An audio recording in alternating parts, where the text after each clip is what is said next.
உங்க இஸ்லாத்துல பெண்ணடிமையே இல்ல, பெண்ணுக்கு நாங்கள் உரிமை கொடுக்கிறோம் அப்படின்லாம் சொல்லி இவ்வளவு நாளி நீங்க அதை விளக்கமா சொல்லிட்டு இருந்தீங்க. ஆனா அதோ பக்கத்துல கையிலேயே குரான் வச்சுட்டு இருக்கேன். குரான்ல பக்கம் 81 அத்தியாயம் 4 வசனம் 15 16 அதுல ஒரு சமாச்சாரம் சொல்றாரு. ஒழுக்கக்கேடான பெண்ணுக்கு என்ன தண்டனை கொடுக்கிறாருன்னா மரணிக்கும் தருவாயில் வரையில் தடை செய்கின்றார். தடைன்றது ஒரு தப்பான ஒரு சமாச்சாரம். தடை வன்முறையை புகுத்துறாரு. அதுலயே என்ன சொல்றாருன்னா அடுத்தது என்ன சொல்றாரு, பக்கம் 84 பாகம் 5 வசனம் 34 பெண்ணை விட ஆண்களை மேன்மையாக படைத்தேன் அப்படின்றார். எவ்வளவு ஒரு முரண்பட்ட கருத்து பாருங்க. அடுத்தது என்ன சொல்றாருன்னா அதுலயே ஒழுக்கக்கேடான ஆணை பற்றி சொல்லும் போது 2 ஆண்கள் தவறு செய்வார்களானால் அவர்களுக்கு பாவ மன்னிப்பு கொடுத்து விட்டுடு அப்படிங்கிறார். இது எந்த விதத்துல ஐயா நியாயம்? அது பெண்களை இழிவுபடுத்தல நீங்க சொல்றது எப்படி நியாயமாகும்? பெண்களை இழிவுபடுத்தலன்னு சொல்றது எப்படி நியாயமாகும்? மூணாவது சொன்ன விளங்கல. அதாவது ஆண்களை விட 2 ஆண்கள் தவறு செய்வார்களானால் அவர்களுக்கு மன்னிப்பை கொடுத்து அவர்களை விட்டுவிடு அப்படின்னு சொல்லுது. ஏதோன்னு கேக்குறீங்களா? இதோ இருக்கு ஆதாரம், இதோ இருக்கு. அதாவது எடுத்துட்டு 2 ஆண்கள் தவறு செய்வது. சரி, மத்ததுக்கு நான் சொல்றேன். அது எடுத்து விடு. 2 ஆண்கள் தவறு செஞ்சா விட்டுருங்க, அதை மட்டும் எடுத்து கொடுங்க. மத்தெல்லாம் நீங்க சொல்றது இருக்குது, நான் சொல்றேன் வழக்கம். அவ்வளவுதான கேள்வி? நீங்க எடுங்க. இது ஒட்டி கேள்வி, நிறைய ஒட்டிய கேள்வி இருக்கு. உங்களில் ஆண்களில் இருந்து இருவர் அதனை மானக்கேடான செய்துவிட்டால் அவ்விருவரையும் நீங்கள் ஏசி பேசி நோவினை செய்யுங்கள். அவ்விருவரும் தௌவானா மன்னிப்புன்ற வார்த்தை. இருவரும் திருந்து விட்டால் அவ்விருவரையும் நீங்கள் துன்புறுத்தாமல் விட்டு விடுங்கள். என்னங்க நியாயம்? அடுத்தது பாருங்க, அது முன்னாடி பாருங்க. உங்களுடைய பெண்களில் மானக்கேடானதை செய்தவர்கள் அவர்கள் மீது உங்களிலிருந்து 4 நபரை சாட்சியாக கொண்டு வாருங்கள். அவ்வாறு அவர்கள் சாட்சி கூறினால் அவர்கள் மரணம் முடிவாகும் வரையில் அவர்களை வீடுகளில் தடுத்து. என்னங்க இதை நீங்க சொல்றது வேடிக்கையா இருக்கு பாருங்க. இப்ப பெண்கள் விஷயத்துல அந்த தப்பு செஞ்ச பெண்களை தடுத்து வைக்கணும்னு சொல்லி வருதுங்கிறார்ல, அந்த வசனத்தை பொறுத்த வரைக்கும் திருக்குறள் எப்படி இருக்குன்னு கேட்டா, ஒரு பெண் மீது பழி சுமத்துறதா இருந்தா, விபச்சாரம் செய்ததாக பழி சுமத்துறதா இருந்தால் 4 சாட்சிகளை கொண்டு வரணுமா? எப்படி கொண்டு வரணும்? ஒரு சாட்சி பத்தாது, 2 சாட்சி பத்தாது, 4 சாட்சி. எப்படி இருக்கணும்னா தப்பு செய்யறத பார்த்திருக்கணும். 2 பேரும் சேர்ந்த தோல்ல கை போட்டு போனாங்கன்னு சொன்னாலும் தண்டனை கொடுக்க முடியாது. தப்பு செய்யறத கண்ணு முன்னாடி பார்த்திருக்கணும். அவர் சொன்ன வசனத்தில் இருக்குது. இப்படி தப்பு செய்த பெண்கள் தப்பு செய்துட்டாங்கன்னு சொன்னா அவர்களை தடுத்து வையுங்கள். அது என்ன இருக்குன்னு கேட்டா, அவர்களுக்கு இன்னொரு வழியை அல்லாஹ் காட்டுவான், அதுவரைக்கும் தடுத்து வையுங்கள் அந்த வசனத்தில் இருக்குது. தண்டனை எதுவும் கொடுக்காம தடுத்து வையுங்கள், அவர் வீடுகளில் தடுத்து வையுங்கள், இன்னொரு தண்டனையை இறைவன் விரைவில் வழங்க இருக்கிறான் அப்படின்னு இந்த வசனம் சொல்லுது. அதுக்கப்புறமேலு நபிகள் நாயகம் அவர்களுக்கு என்ன தண்டனைங்கிற சட்டம் வருது. எப்படி வருது? அதுல அந்த அவர் சொன்ன வசனத்தில் என்ன இருக்குன்னு கேட்டா, இது தண்டனை இல்ல, இது பெண்டிங்ல வைங்க, அடுத்து விரைவில் இறைவன் ஒரு வழியை ஏற்படுத்துவான் அப்படின்னு வருது. இதுக்கு அப்புறம் வழி வருது, சட்டம் வருது. அந்த சட்டம் எப்படி வருது தெரியுமா? அஸ்ஸானியத்து வஸ்ஸானி ஃபஜ்லிது குல்ல வாஹிது மின்ஹுமா மிஅத ஜல்தா. விபச்சாரம் செய்த ஆண்களானாலும் பெண்களானாலும், பொம்பளை விஷயம் தான் வருது, பெண்டிங்ல நிறுத்தி வைக்க சொல்லி, இப்போதைக்கு தண்டனை இல்ல, நிறுத்தி வையுங்கள், தண்டனை பிறகு வரும் சொல்லிட்டு, பிறகு நபிகள் நாயகம் அவர்கள் சொல்லுகிறார்கள், தண்டனை என்ன தெரியுமா? பொம்பளைக்கு மட்டும் இல்ல, விபச்சாரம் செய்த ஆணாயினும் பெண்ணாயினும் அவர்களை 100 கசையடி அடியுங்கள். விபச்சாரம் செய்யற ஆணா இருந்தாலும் பெண்ணா இருந்தாலும் சரி, நிறுத்தி வைத்து 100 கசையடி சவுக்கால் அடிக்கணும். ஆம்பளை பொம்பளை 2 பேரையும். பெண்ணுக்கு கற்பு, ஆணுக்கு கற்பு இல்லைன்னு சொல்லிட்டு இருந்தான் எல்லாரும். இப்ப பாரதியார் சொன்னது நம்ம புரட்சின்னு சொன்னோம். கற்பு நெறி என்று எடுத்துக்கொண்டால் அது ஆணுக்கும் பெண்ணுக்கும் பொதுவில் வைப்போம். இவர் இப்ப சொன்னதை நம்ம புரட்சின்னு சொன்னோம். 1400 வருஷத்துக்கு முன்னாடி ஆம்பளை தப்பு செஞ்சாலும் தப்பு தான், பொம்பளை தப்பு செஞ்சாலும் தப்பு தான். ஆம்பளைக்கு அதே 100 கசையடி தான், பொம்பளைக்கு அதே 100 கசையடி தான். பொம்பளை தானே சொல்லி சட்டத்திலிருந்து சலுகையும் கொடுக்கப்படாது, ஆம்பளை தானே சொல்லி அவனை விட்டவும் மாட்டோம் அப்படின்னு சொல்லி, விபச்சாரம் செய்கிற குற்றத்திற்கு பிறகு தண்டனை வரும் சொல்லிட்டு, பிறகு தண்டனை வருது. அந்த வசனத்துடைய வாசகமே என்ன சொல்லுதுன்னா, அவ் யஜ்அல் அல்லாஹு லஹுன்ன சபீலா, இறைவன் அவர்களுக்கு இன்னொரு வழியை பிறகு காட்டுவான் அப்படின்னு தான் வருது. இது நீங்க கவனிச்சுக்கணும்.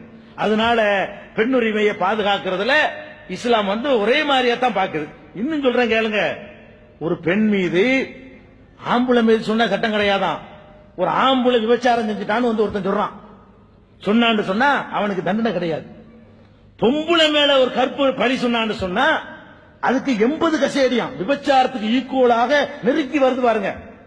சூரத்து நூர் பிரகாசம் ஒளி என்று ஒரு அத்தியாயம் இருக்குது, அதுல வருது வல்லதீன எர்மூனல் முஹ்சனாத், ஒழுக்கமுள்ள பெண்கள் மீது யாராவது பழி சுமத்துவார்களே ஆனால் 4 சாட்சிகளுக்கு குறைவாக 3 பேர் வந்து சொன்னார்களே ஆனால் 3 பேருக்கு 80 கசேடி கொடுங்கள் அப்படின்னு சொல்லி ஒரு படி மேல நிக்குது பெண்களுடையதுக்கு.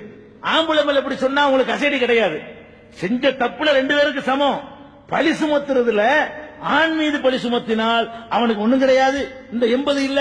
பொம்பளை மேல பழி சுமத்தினா 80 அடி அப்படின்னு சொன்னா பெண்களுடைய உரிமையை கூடுதலாகத்தான் அது பேணுது.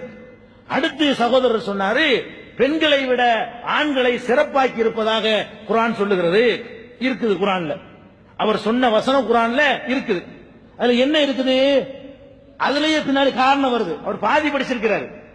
அந்த குர்ஆன் வசனத்திலேயே ஒரு பாதி அவர் சொல்றாரு. எப்படி வருதுன்னு கேட்டா, பெண்களை விட ஆண்களை இறைவன் சிறப்பித்திருக்கிறான் என்று சொன்னால் 2 காரணங்கள். அந்த காரணம் இருந்தா தான் உனக்கு அந்த சிறப்பு. என்ன 2 காரணம்? பிமா அன்ஃபகு மின் அம்வாலியும், இவர்கள் தங்களுடைய பொருளாதாரத்தை அவர்களுக்காக செலவு செய்கிறார்கள். இவன் உழைச்சி இவன் சம்பாதிச்சு இவன் சோறு போடுற நிலையில இருந்தால் கொடுக்கிறவன் கொஞ்சம் வசந்தவன் தான் பொதுவா எல்லா நேரத்திலையும். பொருளாதாரத்தை அவங்க தன்னிறைவா இருந்தார்களே ஆனால் அந்த சிறப்பு அவனுக்கு இல்ல. இஸ்லாம் எதனால இருக்குன்னு சொன்னா, பெண்ணு வந்து எந்த சம்பாத்தியம் சம்பாதிக்காம இருக்கும் பொழுது நீ அவர்களை பேணினால், அவர்களுக்கு உணவு கொடுத்தால், உடை கொடுத்தால், அவர்களுடைய நியாயமான தேவைகளை நீ நிறைவு செய்தால் அதனால் உனக்கு ஒரு உயர்வு இருக்கிறது.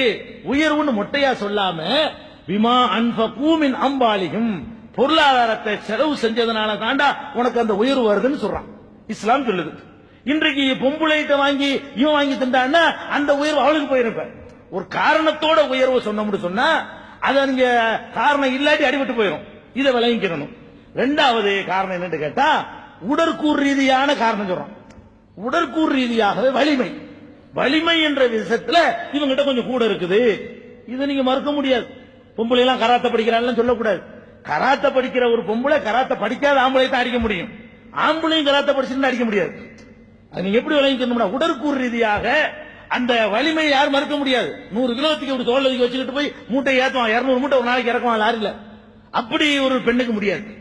விதிவிலக்கம் லட்சத்துல, ஆயிரத்துல, கோடியில ஒண்ணு காட்டக்கூடாது. இந்த ஈக்குவலா காட்டணும்.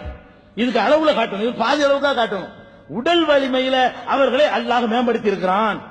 இதுல சயின்ஸ்ல, அறிவியல்ல எல்லாரும் ஒத்துக்கிட்டது தானே. உடல் வலிமையில் மேம்பட்டு இருக்கிறான். இது முடிஞ்சு.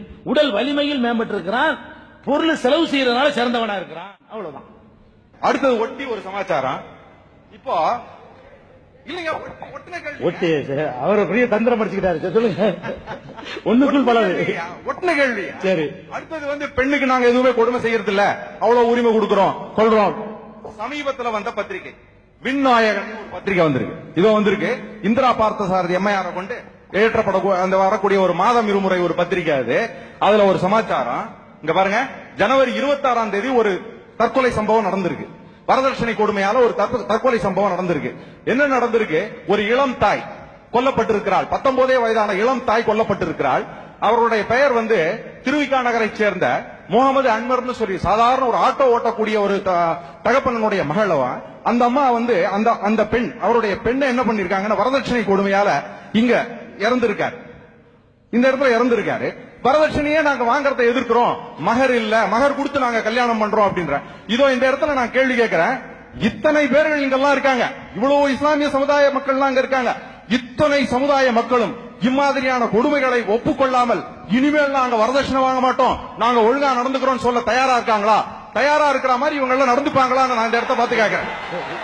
வரதட்சணைங்கிறது அது ஒரு கேள்வியை எடுத்துக்கொள்ள முடியாது. ஏன்னு கேளுங்களேன், இஸ்லாத்துல இல்லைன்னு அவர் தெரிஞ்சிருக்காரு. முஸ்லீம்கள் செய்யறாங்கிறத சொல்றாரு. இஸ்லாம் வந்து வரதட்சணை எப்படி சொல்லுதுன்னா, ஆம்புளைய கொடுக்க சொல்லுது இஸ்லாம். அது எப்படி கொடுக்க சொல்லுது? முஸ்லீம்களுக்கு கொடுக்கறது இல்ல. அதை நாங்க ஒத்துக்குருவோம், கண்டிச்சுக்கிட்டு இருக்கிறோம், புரட்சி பண்ணிக்கிட்டு இருக்கிறோம், இதுக்காக இயக்கம் நடத்திக்கிட்டு இருக்கிறோம். வரதட்சணை வாங்கக்கூடாதுன்னு சொன்னதுக்காக வேண்டி அருவாள் வெட்டெல்லாம் வாங்கி இருக்கிறோம். நான் என்னுடைய திருமணத்துல 20 வருஷத்துக்கு முன்னாடியே வரதட்சணை வாங்கல, என் குடும்பத்துக்கு வாங்கல, என் சொந்த பந்தத்துக்கு வாங்கல, வரதட்சணை வாங்குற எந்த திருமணத்திலையும் நான் இதுவரை கலந்து கொண்டது இல்ல. எவ்வளவு நெருக்கமான நட்பு சொந்தமா இருந்தாலும் இது வரைக்கும் போனது கிடையாது. அதுக்கு இயக்கமே நடத்தி கொண்டிருக்கிறோம். ஒரு 5000த்துக்கு மேற்பட்ட வரதட்சணை இல்லாத திருமணங்கள் எங்களுடைய முயற்சியில நடத்தி காட்டிருக்கிறோம். அது ஒரு விஷயம். இஸ்லாத்துல இல்ல, இருந்தாலும் கேட்டதுக்காக வேண்டி இப்ப நான் கேட்க போறேன். இந்த சபையில கேட்பது அல்லாஹ்வை முன்னிறுத்தி இப்படி கேட்பதற்கெல்லாம் காரணமா நீங்க நடக்கிறீங்க இல்லையா, அதெல்லாம் உணர்ந்து இறைவன் கேள்வி கேட்பாங்கிறத பயந்து அல்லாஹ் மீது ஆணையாக நாங்கள் ஆண்களாகிய நாங்கள் வரதட்சணை வாங்க மாட்டோம், பெண்களாகிய நாங்கள் வரதட்சணை கொடுக்க மாட்டோம், எங்களுடைய பிள்ளைகளுக்கு கூட வரதட்சணை வாங்கவும் மாட்டோம் கொடுக்கவும் மாட்டோம் என்று சொல்லி உறுதிமொழி எடுக்கும் விதமாக கொஞ்சம் கைகளை தூக்கி காட்டுங்க. அதான் அதுக்கு பதில். இதை செஞ்சு காட்டணும். முஸ்லிமான ஆண் பெண் செஞ்சு காட்டணும். எல்லாரும் செஞ்சு காட்டணும். அல்ஹம்துலில்லாஹ். இதான் செய்ய முடியும். செஞ்சு காட்டுவாங்க. மணிவண்ணன் அவர்களுக்கு பெரிய நன்றி. எதுக்கு நன்றின்னு கேட்டா, ஒரு நல்ல ஒரு சீர்திருத்தத்துக்கு காரணமா இருந்திருக்கிறீங்க.